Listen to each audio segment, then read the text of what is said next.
sin makes us worthless. This isn't supposed to just be some mean statement. It's really about the fact that we become void of worth. We become void of value. I was watching this video the other day, and this guy was talking about how when your husband or boyfriend or whatever has a habit of ruining your birthday, he hates you. And he began to talk about how these men are so threatened by their partners that they will ruin their birthday because of that insecurity, because they feel that their partner is better than them. And so they feel that that's the only thing they have left to do is kind of break that person down in order to feel like they can stay with that person or whatever. And I was thinking about this and how this is an interesting issue where so many people will pursue of worth along the lines of anything but real integrity and righteousness. They pursue worth by, oh, I'm cool, oh, I'm hot, I'm attractive, and they really give themselves to those different narratives, and they don't give themselves to true worth. They don't give themselves to becoming really valuable. Like, these people are these men, maybe they're giving themselves to being cool, being whatever, being popular, whatever it is, or, oh, I can get this girl or that girl, whatever.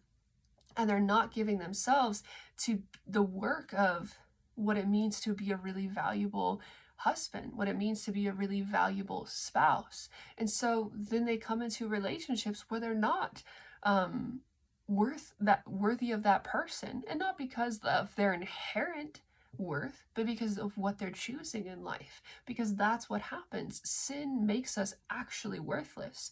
You can reverse this the same, where some women, just spend their time in trivial things, and they are not giving themselves to real thought about things, and so they come into a relationship and they're just kind of naive and foolish, and they aren't really keeping up with their spouse. This is an issue you see all the time, and it's because they're choosing trivial things over reality and thinking and critical thought about things, and they're kind of worthless in a lot of ways.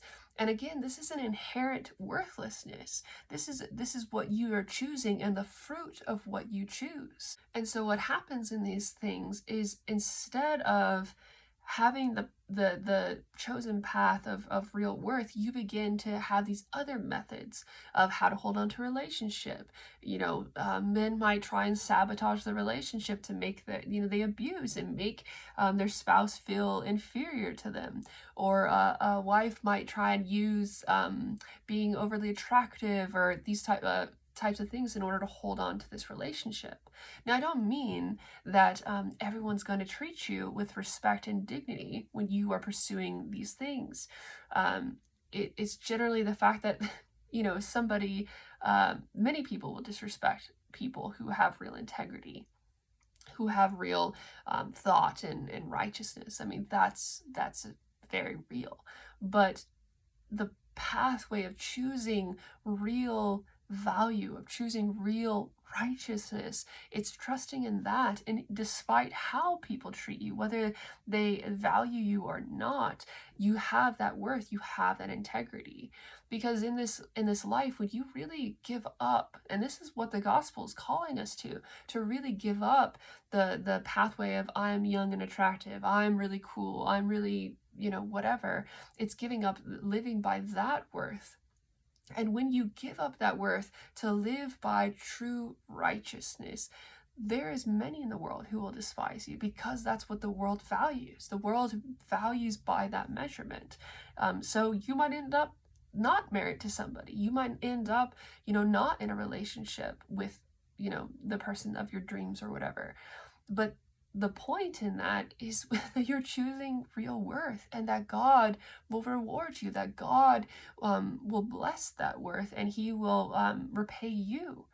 And instead of living by these trivial things of worth, you are living by a real worth, and you are actually worthwhile. Whether people see it or not, you are actually worthwhile.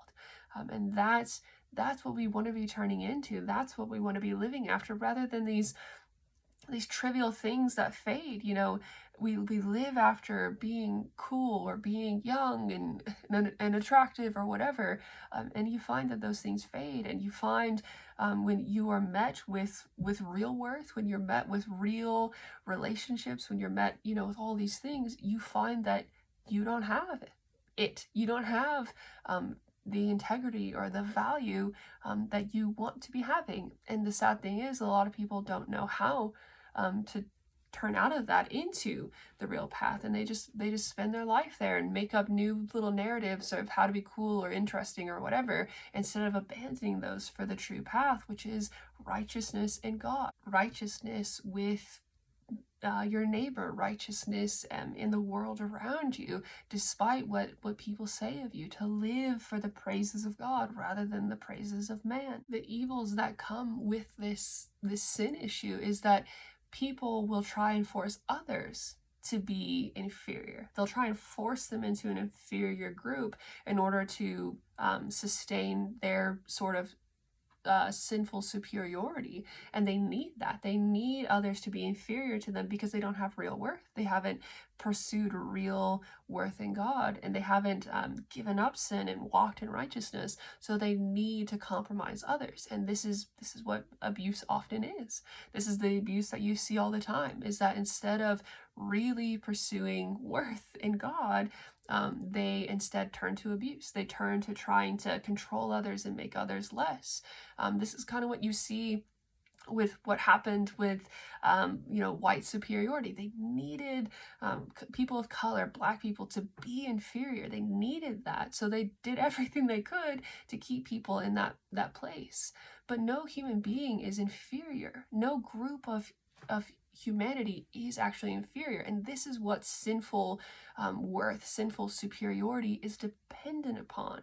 And so people will live after that. They'll fight for that. They'll serve that rather than repenting of it. They don't repent of their actual worthlessness and turn to real worth in righteousness. They instead just continue to try and force, that narrative, try and force that agenda.